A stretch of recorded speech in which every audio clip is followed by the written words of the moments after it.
دخلت ماما عليا وقالت لي انها هتجيب لي اتنين يعملوا لي كل حاجه، التجهيزات يعني بتاعت الفرح، صبغه الشعر وشكلي كمان يعدلوا ويصلحوا كل حاجه، لاني كنت تعبانه، لاني كنت محبوسه في الاوضه بقالي مده. وعلشان كده ساعتها صرخت لاني ما كنتش عايزاهم يعملوا كده ويغصبوني اني اتجوز. وفي الوقت ده فاجئت ماما وجريت وانا بصرخ وبعيط ناحيه الشباك، واللي عملته كان مصيبه بكل المقاييس. وده لما رميت نفسي من الشباك. ايوه عملت كده، وما حسيتش بنفسي غير وانا طايره في الهواء، وبعدها وقعت على الارض وما فوقتش غير على مصيبه، جسمي كله متكسر. وساعتها كنت متدمره نفسيا وجسديا كمان. كل حاجه كنت بفكر فيها وعايشاها اتدمرت في لحظه. حتى قصه الحب اللي كان جوايا كانت وهم، وانا الوحيده اللي عايشه فيه. ماما وقتها كانت مقهوره على منظري، كان شكلي ساعتها يصعب على اي حد، وبالذات امي لاني كنت حبيبتها وبنتها الوحيده. ولقيتها بتقولي ليه كده بس يا بنتي؟ ايه اللي غيرك بالشكل ده؟ ايه اللي خلاكي عنيده وتقفي قدامنا؟ إيه اللي خلاكي تعملي كده يا ميراج؟ قلت لها انا هتكلم معاكي لاول مره بكل صراحه، وهقول لك كل حاجه.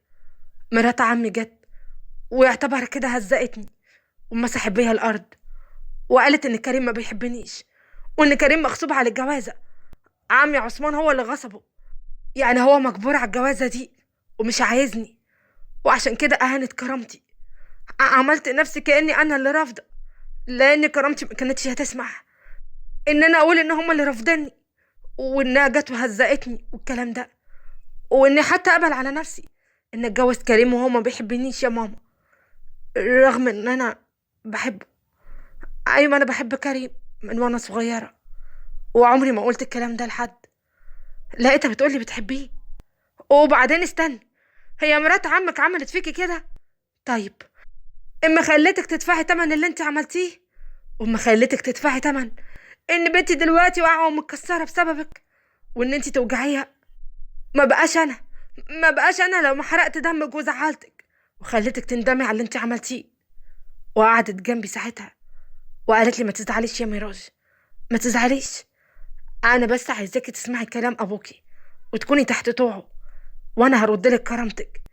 انا بقى هعرف اتصرف معاهم واخليهم يجوا لحد عندك. قلت لها ازاي يعني؟ هتجبريني يحبني بالعافيه؟ ما خلاص يا ماما، طالما هو مش عايزني خلاص، مش مشكله، واكتبي حتى الميراث كله باسمك علشان تضمني كل حاجه. لقيتها بتقولي ابدا يا بنتي، انا ما اقبلش عليكي كده يا ميراج، انا هجيب لك حقك وبس، اما بقى الباقي الله اعلم بيه. وفي الوقت ده ما اعرفش ماما كانت بتخطط لايه، ما اعرفش حتى حكت لبابا ولا لا، ما اعرفش ايه اللي حصل. بس انا في الوقت ده كان لازم اخد علاجي، وكان لازم ان حياتي تمشي، رغم ان انا كنت لسه موجوعه من جوايا. بس الغريبه بقى ان لقيت في يوم كريم جاي لحد عندي، ولقيته بيقول لي الف سلامه عليكي. بقى معقول؟ يعني اللي حصلك ده حصل ازاي؟ انا لسه مش عارف، هو انتي وقعتي ولا عملتي حادثه ولا ايه؟ قلت له لا دي، ايوه حادثه كده كانت بسيطه، بس الحمد لله عدت على خير. هو انت جاي تسأل عليا؟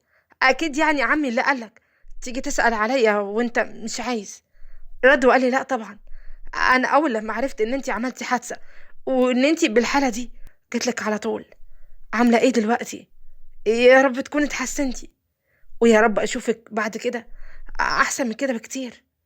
ساعتها كنت مستغربة الحنية اللي هو فيها، بيتكلم بكل حنية، وكأن مرات عمي دي ما كانتش بتتكلم على كريم خالص. انا كنت مستغربة، بس هو ساعتها كان كويس، ومن بعدها مشي، وعدى اسبوعين وانا ما شفتهوش. في الوقت ده كان لازم افك الجبس، لان كانت حالتي كويسة وفعلا بقيت اتحسن. اي نعم كان جسمي لسه تعبان، بس كانت صحتي بدأت تترد تاني وكنت احسن من الاول.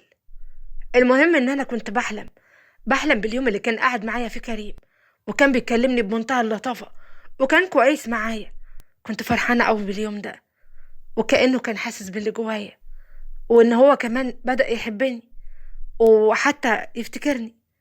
المهم ان انا كنت بحلم باليوم ده لحد لما في يوم مرات عمي جت هي وكريم، واليوم ده كنت كويسة جدا، وكنت طايرة من الفرحة، خصوصا لما لقيت مرات عمي بتقولي الحمد لله ان انت بقيتي كويسة، وبعد كده صحتك هترجع لك تاني وهتقدري تقفي على رجلك علشان نفرح بيك انت وكريم. قلت لها بجد؟ انت بتتكلمي بجد؟ هو الكلام ده من قلبك ولا ايه يا مرات عمي؟ لقيتها بتقولي ايوه يا بنتي، انا فكرت كتير ولقيت نفسي مش هلاقي احسن منك لابني. هو مين احسن منك يا مراج؟ بنت عيلة وبنت ناس ومتربية قدامنا وطول عمرك مؤدبة. انا فكرت كتير ولقيت نفسي كنت غلطانة في اللي عملته معاكي، وعلشان كده جيتلك بنفسي علشان اعتذرلك واقولك يعني بكرة الايام تعدي ونفرح بيك انتي وابني. ساعتها قلت لها ان شاء الله، وبدأ كريم يكلمني بنفس الطريقة اللي كلمني بيها المرة اللي فاتت، وفضل يقولي كلام كويس، وانا ساعتها كنت فرحانة. وعلى الرغم من كل ده مرضتش اقوله مشاعري من ناحيته واني حتى بحبه وكنت كويسة معاهم، بس ده لحد ما اكتشفت الحقيقة اللي ما كنتش عاملة حسابها واللي كسرت قلبي لتاني مرة. وبعد ما قعدت كتير مع كريم وأمه ساعتها اضطروا إن هما يمشوا، وكانوا لسه محددوش ميعاد الفرح، ويا دوبك هما طلعوا من باب الفيلا أنا في الوقت ده جالي مكالمة، وساعتها رديت على التليفون وقلت ألو. أيوة مين معايا؟ لقيته بيقول لي أنا مصطفى، مصطفى اللي كسرتي عربيته وخليتيها 100 حتة. أنا مش عارفة أقولك إيه، بس أنا جيت على الوصف يعني اللي وصفهولي الراجل اللي بيشتغل معاكي، وأنا واقف بره دلوقتي الفيلا، العربية اتصلحت وبقت تمام وأنا جاي أشكرك بنفسي. قلت له يعني أنت بره؟ طب ثواني، أنا هطلع دلوقتي أقابلك، ده أنت نورت الدنيا. وفي الوقت ده قفلت عشان أطلع أكلمه، بس لما طلعت لقيتهم واقفين في الجنينة، ما كانوش لسه مشيوا، كريم ابن عمي وأمه كمان مرات عمي. وساعتها وقفت وراهم من غير ما يشوفوني وكنت لسه هكلمهم، ساعتها لقيتها بتقوله أنا تعبت من الكذب ده، مش قادرة أكدب أكتر من كده، مش طايقة البنت دي ولا طايقاها، بكرهها. أنت عارف أنت لما تتجوزها أنا ممكن أخلص عليها، أنا ما بحبهاش ومش طايقاها ولا بطيق أمها. ساعتها قال لها خلاص يا ماما ما ينفعش نتكلم هنا، وبعدين مش جوزك السبب، ابويا هو السبب في كل ده، عايز نتجوزها بالعافيه. انا اسمع كلامه واتجوزها، بس هطلع عينيها، هخليها تكرهني لحد ما هي تطلب الطلاق علشان ابويا يرتاح بقى.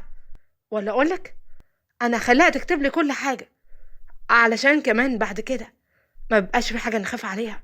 بقولك ايه، اتكلمنا كتير هنا، يلا بينا نمشي قبل ما حد يسمعنا ولا يشوفنا. كنت مستخبيه ساعتها لاني ما كنتش عايزاهم يشوفوني ويعرفوا ان انا سمعتهم، واتاري كل اللي كانوا بيعملوا تمثيل وكانوا بيكذبوا عليا بيغشوني لتاني مرة. وقتها كنت مستنياهم يمشوا، وفعلا مشوا هما الاتنين بعد ما عيطت وقلبي وجعني من كتر العياط والقهر اللي كنت فيه. انا ما كانش المفروض اكون في المشهد ده ولا ان ده يحصل لي. طلعت ساعتها وافتكرت مصطفى اللي كان مستنيني وقلت له انا اسفه اني اتاخرت عليك، بس ما اعرفش حظك عامل معايا كده ليه، كل لما اشوفك اكون متضايقه. لقيته بيقول لي انا كده حظي حلو قوي، علشان كده بيقع معايا مشاكل كتير جدا، بس انتي احلى مشكله انا وقعت فيها. انا ما كنتش عايزك على فكره تصلحي العربيه، بس انتي صممتي بقى، الراجل اللي بعتيه كان مصمم ان هو ياخد العربيه ويصلحها، وانا متشكر ليكي جدا، دي بقت احسن من الاول وكانها جديده. ساعتها قلت له معلش دي كانت غلطه ولازم اصلحها، ولازم كل غلطه بنغلطها في الدنيا دي لازم تتصلح ولازم تبقى كويسة. ساعتها الراجل ده كان لطيف معايا وفضل يهزر ويضحك وكأنه كان عارف اللي جوايا وبيخفف عني. اتكلمت معاه كتير ولقيته بيقول لي ممكن اطلب منك طلب صغير وهقوله على طول من غير استئذان. انا نفسي بس اتصل بيكي اطمن عليكي واعرف اخبارك ايه، انا بس مش عايز اكون بعمل حاجة انت متضايقة منها، بس انا عايز كده.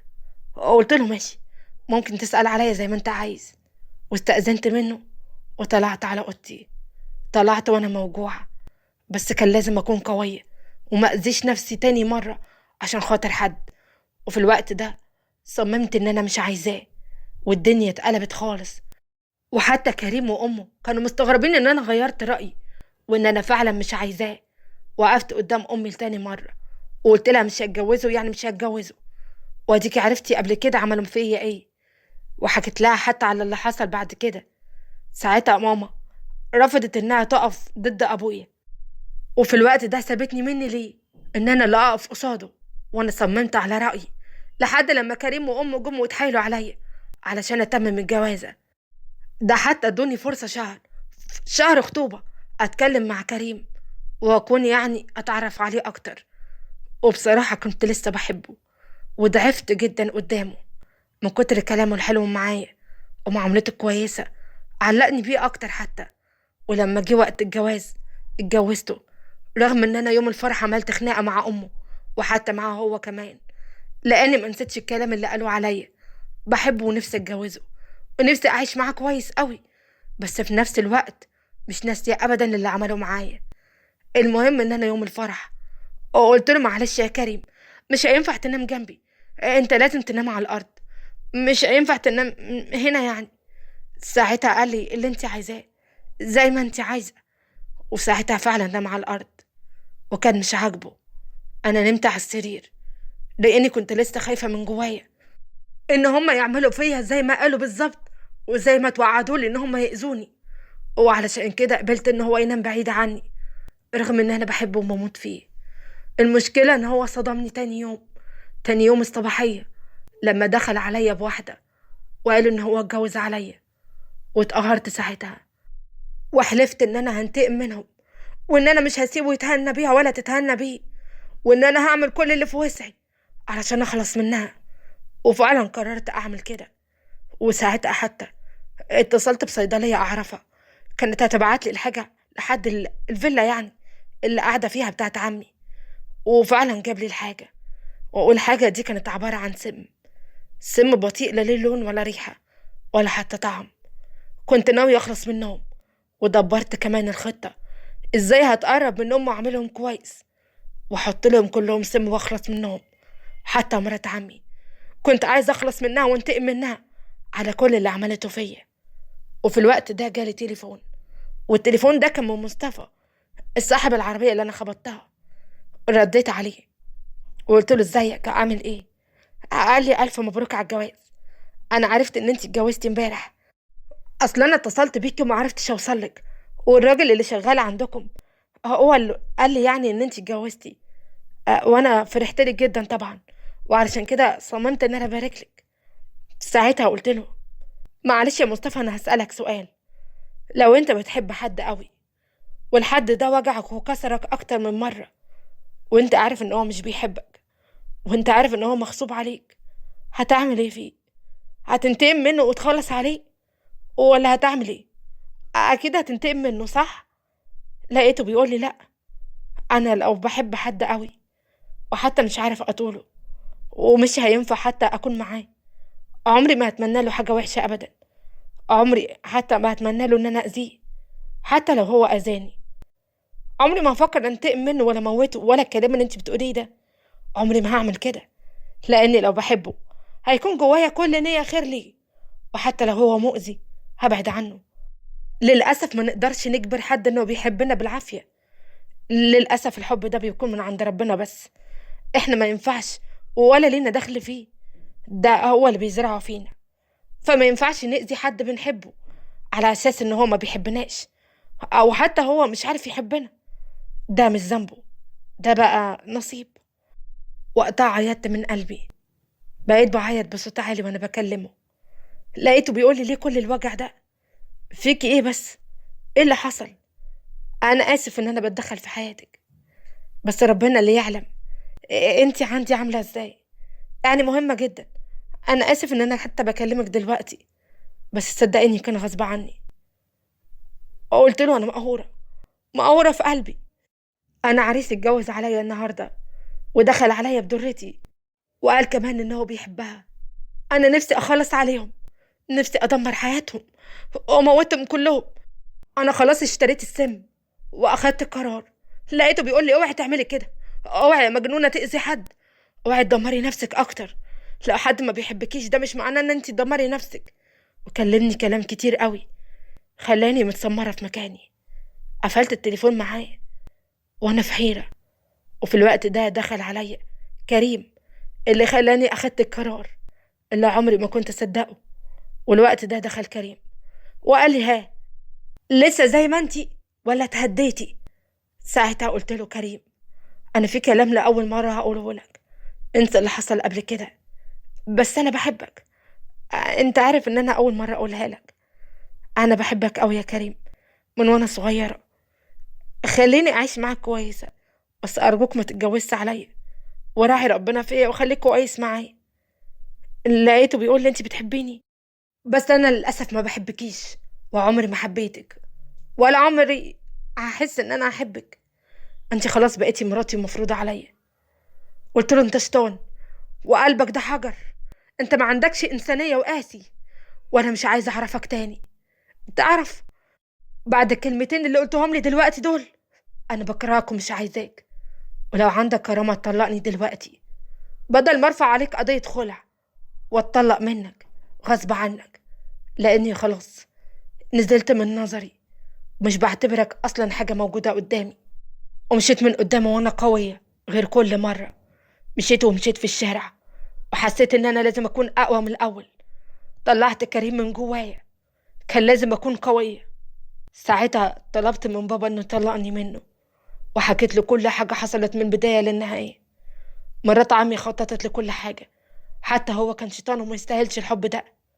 ساعتها عدت الايام وبابا طلقني منه فعلا، ورغم ان هو كان مصمم ان انا اتجوزه، للأسف كان غلطان في اللي عمله، وحس بندمه كمان لما عرف كل حاجة. عدت شهور كتير عشان اتخطى كل اللي حصل لي، وفعلا بقيت كويسة. في خلال الشهور دي كان مصطفى دايما بيسأل عليا وبيحاول يقرب مني، وبعد مدة كبيرة قوي خلاني أحبه قوي زي ما هو كمان بيحبني. عرفت ساعتها إن الحب للي يستحقه. أيوة، في ناس تستحق الحب، وفي ناس ما تستاهلش إن أنت تضحي عشانها وتبيع كل حاجة. في ناس فعلا مناسبين للحب، وفي ناس ما يستاهلوش ولا لحظة ولا نظرة، كلها حب ورحمة. لو عجبتكم القصة ما تنسوش تضغطوا لايك وتشتركوا في القناة وتفعلوا زر الجرس عشان يوصل لكم إشعار بكل القصص الجديدة. ولو انت بتتابعنا على صفحة الفيسبوك ما تنساش تضغط لايك ومشاركة، وكمان متابعة صفحة الفيسبوك. أشوفكم على خير إن شاء الله.